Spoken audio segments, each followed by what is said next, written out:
Pujilah aku, Tuhan. Cobalah aku, Tuhan. Selidiki hatiku dan batinku. Mataku tertuju padamu. Aku cinta padamu, Tuhan. Aku rindu hadirat-Mu, Tuhan. Aku ingin selalu dekat padamu, menikmati kehadiran-Mu. Ku nyanyi Hosana bagi Rajaku yang duduk di tahta. Aku muliakan dan ku agungkan, Kau layak disembah. Selamat pagi, Jojo Aman Banta Krina, saudara-saudara yang dikasihi oleh Tuhan Yesus Kristus. Sebelum kita membaca, merenungkan kebenaran firman Tuhan yang ada di dalam Alkitab, yang menjadi bahan sapaan teduh kita pada hari ini, mari kita bersatu dalam doa, kita berdoa. Bapa di surga, Allah yang kami sapa dan yang kami kenal, dalam nama Tuhan Yesus Kristus, terima kasih Bapa untuk kehidupan yang masih Kau berikan kepada kami sampai hari ini. Bapa, sebentar lagi kami ingin mendengarkan kebenaran firman Tuhan yang ada di dalam Alkitab, yang menjadi bahan sapaan teduh kami pada hari ini. Roh Kudus, mampukan kami untuk dapat mengerti, memahami dan melakukan kehendak Tuhan dalam hidup kami, dan juga mampukan kami juga untuk tetap berjalan di dalam kebenaran firman Tuhan. Hamba-Mu yang akan menyampaikan kebenaran firman Tuhan pada saat ini, Engkau bersama dengan dia, dengan Roh-Mu yang kudus, berbicaralah melalui hamba-Mu ya Bapa, agar dia boleh dapat menyampaikan kebenaran yang datangnya dari Tuhan. Di dalam nama Yesus kami berdoa, amin.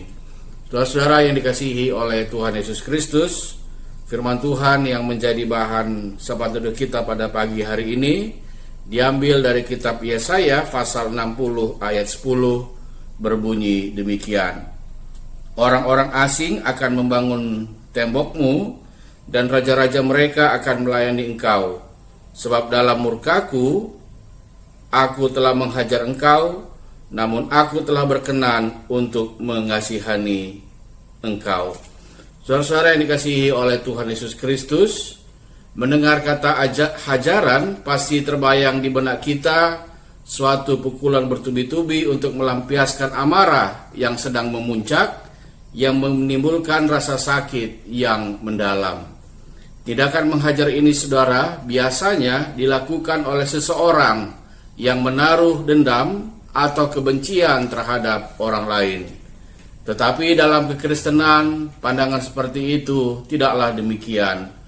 Hajaran yang dilakukan oleh Tuhan terhadap anak-anaknya bukanlah karena Ia tidak mengasihi kita, justru sebaliknya, ini adalah bagian dari kasih-Nya. Dalam Ibrani 12 ayat 6 di situ dituliskan, karena Tuhan menghajar orang yang dikasihinya, dan Ia menyesah orang yang diakuinya sebagai anak. Tuhan menghajar kita bukanlah untuk melampiaskan amarah dan kebenciannya kepada kita, tetapi dengan maksud dan tujuan supaya kita memiliki kehidupan yang berkualitas dan bermanfaat bagi orang lain dan juga bagi seluruh ciptaan Tuhan yang ada di dalam dunia ini. Tuhan mengasihi kita apa adanya, namun Ia tidak akan membiarkan kita tetap dalam keadaan yang apa adanya. Karena itu Ia akan memproses dan membentuk kita sampai kita dapat menghasilkan buah-buah yang terbaik dalam kehidupan kita. Saudara, emas murni selalu dihasilkan dari pemurnian dalam api yang memakan waktu cukup lama, sampai semua kotoran dan ketidakmurnian yang terkandung di dalam logam itu terbakar habis. Bagaimana perajin emas tahu bahwa kotoran di dalam emas habis terbakar? Ialah ketika ia bisa melihat bayangan dirinya sendiri pada emas yang sedang diluburnya itu.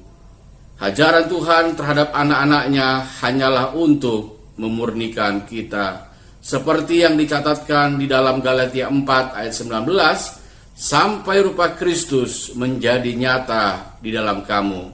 Saudara-saudara yang dikasihi oleh Tuhan Yesus Kristus, berapa lama Tuhan menghajar kita? Sampai maksud dan tujuan Tuhan tercapai, serta tergantung kerelaan hati kita untuk dibentuk Tuhan. Semakin kita memberontak, semakin lama proses yang harus kita jalani, seperti bangsa Israel yang harus mengalami hajaran Tuhan selama 40 tahun di padang gurun, karena bangsa ini dikenal sebagai bangsa yang tegar tengkuk. Mazmur 94 ayat 12 berkata, "Berbahagialah orang yang kau hajar ya Tuhan, dan yang kau ajari dari Taurat-Mu." Tuhan menghajar kita dengan tujuan untuk pemulihan, seperti ketika Tuhan memulihkan keadaan Sion, keadaan kita seperti orang-orang yang bermimpi. Mazmur pasal 126 ayat 1. Saudara-saudara, hajaran Tuhan selalu mendatangkan kebaikan bagi kita. Tuhan Yesus Kristus memberkati kita pada hari ini. Tetap semangat, salam sehat untuk kita semua. Amin. Kita berdoa. Terima kasih Bapa untuk firman yang boleh kami dengarkan pada hari ini. Engkau tetap memampukan kami untuk dapat melakukannya dengan kuasa Roh Kudus, dan mampukan kami untuk dapat melakukannya dengan konsisten dalam hidup kami.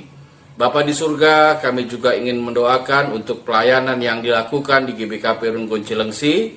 Tuhan memberkati Pendeta Sri Pinta Bruginting bersama dengan keluarga, Pertua Diaken dan keluarga, pengurus perpulungan Jabu-Jabu bersama dengan keluarga, pengurus kategorial dan juga pelayan-pelayan KKR kami, dan juga bersama dengan keluarga mereka, serta seluruh jemaat Tuhan yang ada di GBKP Runggun Cilengsi. Hikmat Tuhan tetap memimpin mereka semua, agar dari Runggun ini nama Tuhan senantiasa dipermuliakan dan boleh tetap dapat dipakai untuk penyebaran kabar baik di dalam dunia ini.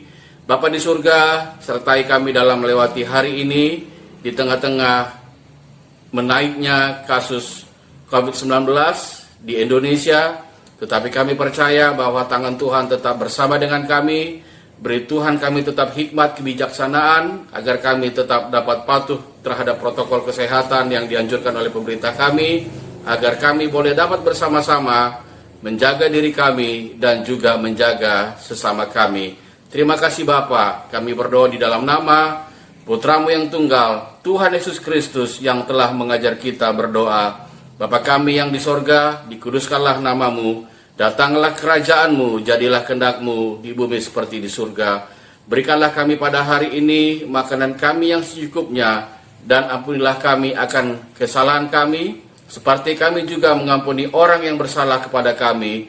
Dan janganlah membawa kami ke dalam pencobaan, tetapi lepaskanlah kami daripada yang jahat, sebab Engkaulah yang mempunyai kerajaan dan kuasa dan kemuliaan sampai selama-lamanya. Amin.